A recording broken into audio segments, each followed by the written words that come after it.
Hey guys, this is Denver. Welcome back to Ink and Tome.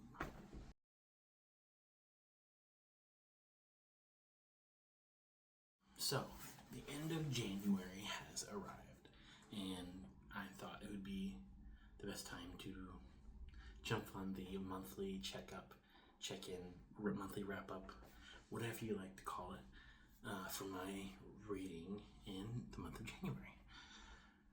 So it's a bit of a slow month, just because I had a lot going on with my writing projects.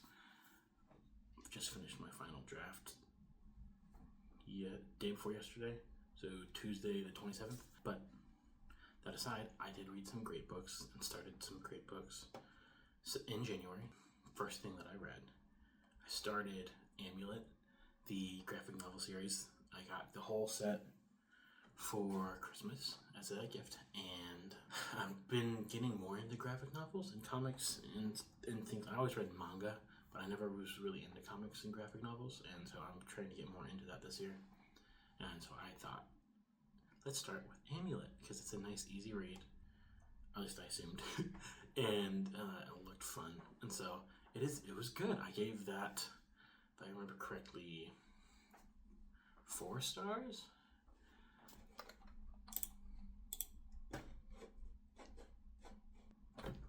Yeah, so I gave Amulet Book 1, The Stonekeeper, 4 stars. It was a fun, it's obviously meant for younger readers, but it's still a phenomenal world. It's a gorgeous world. It's a little, out there. You know, the same way that, Adventure Time was. I remember Adventure Time was, for kids, but also, it's a little, there's the little tidbits, and also, the art style and, just a little bit of, the weirdness, a good weirdness, really drove it. I think it made it a lot of fun for me. So yeah, I gave that 4 stars. Then I read Priest of Bones. Oh, Amulet is by Kazu Kibuishi. I hope I said that right, sorry. Then I read Priest of Bones by Peter McLean. McLean. I'm gonna have to figure these names out then. That was very good. I gave that 4 stars. You know, I had a little bit of a problem with some of the content, but it was just kind of a personal trigger situation. There is some stuff in it, some sexual violence that I think can be triggering, and I definitely think you should be aware of that if you pick it up. But fantastic. It is like fantasy's answer to Peaky Blinders is how I would describe it. Definitely grimdark also. Then I read The Stonekeeper's Curse, Book 2 of Amulet. Another 4-star read. It just kind of furthers the story. You know, it was good again. I liked how the world developed and introduced some new characters that were really interesting. I really liked them.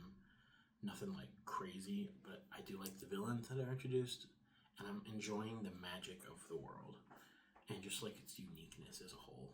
Then I read Heir to the Empire from Star Wars Legends by Timothy Zahn. I've said before, I think, I've read tons of Legends in the past, the Legends continuity, but maybe only a quarter of its totality.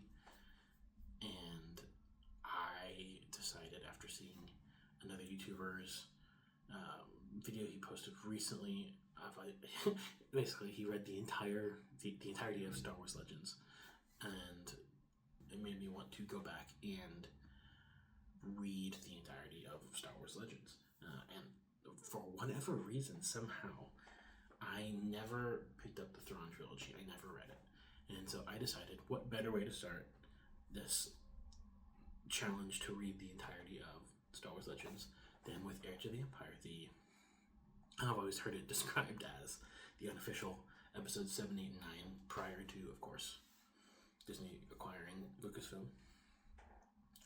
And it was so much fun. Like I said, I think I said 4 stars, and it wasn't anything that was oh my god, life-changing, but it was so much fun. It was nice to see Luke, Leia, Han, Chewie, our classic characters, being treated well.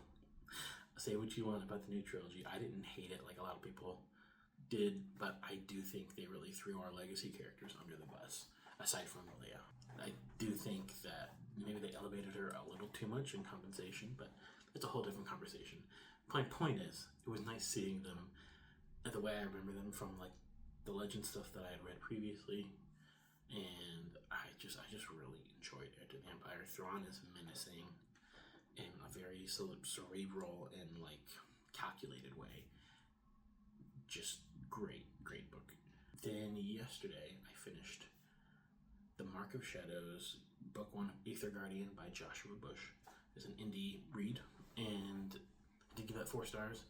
I will state here, I stated it in my reviews with the author's permission, just a brief disclaimer that Joshua Bush has used generative AI concept art on a social media post regarding the book and on his website, but he gave verifiable information on the cover designer and editor he used through Reedsy, so I know that the cover and book itself were not created with AI. However, I wanted to make sure that I gave the disclaimer that he has used artificial intelligence with generative art for his series as concept art. I just think there's a lot to the whole AI thing right now. It is his debut book, and it was a fun read. It reminded me very much of maybe a cross between Naruto and Ruby as like a book form. It had like a squad situation like in Naruto. It had all-female team like in Ruby.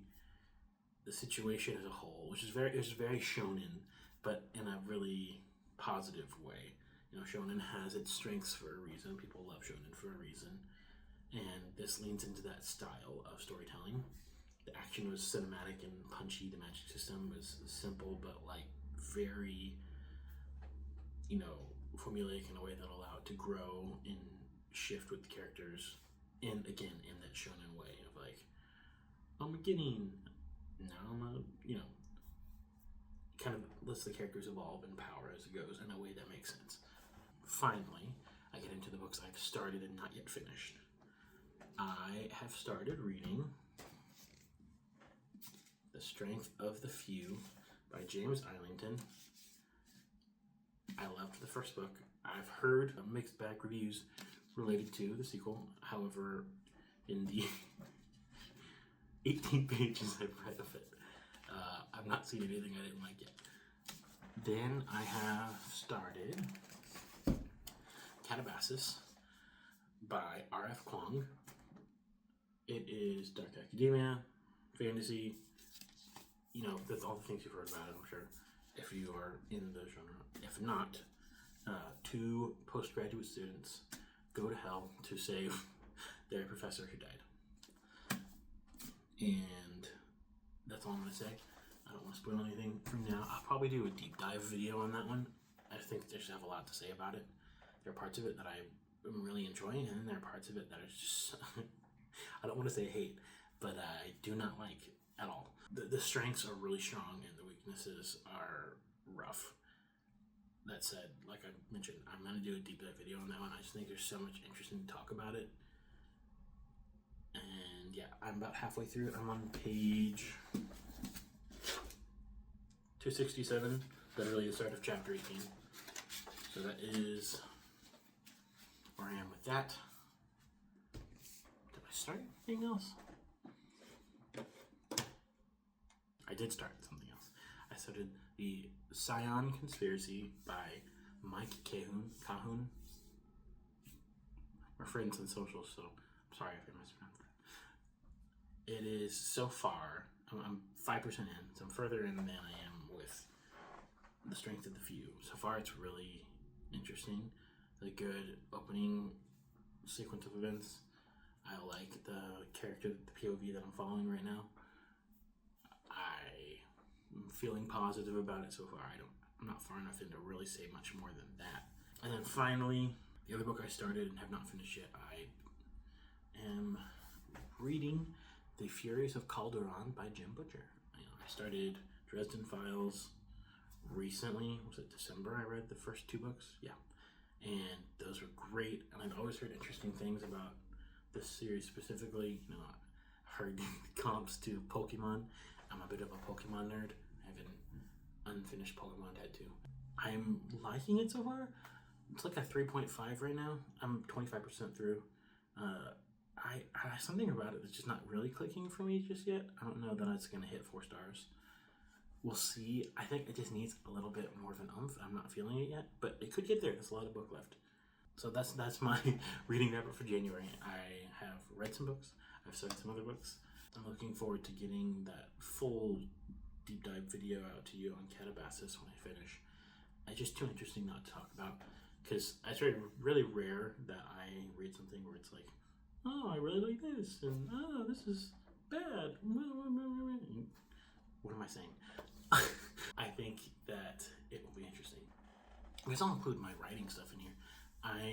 Like I mentioned before, I finished the final draft of, or maybe I mentioned it, I finished the final draft of my novel coming out in March.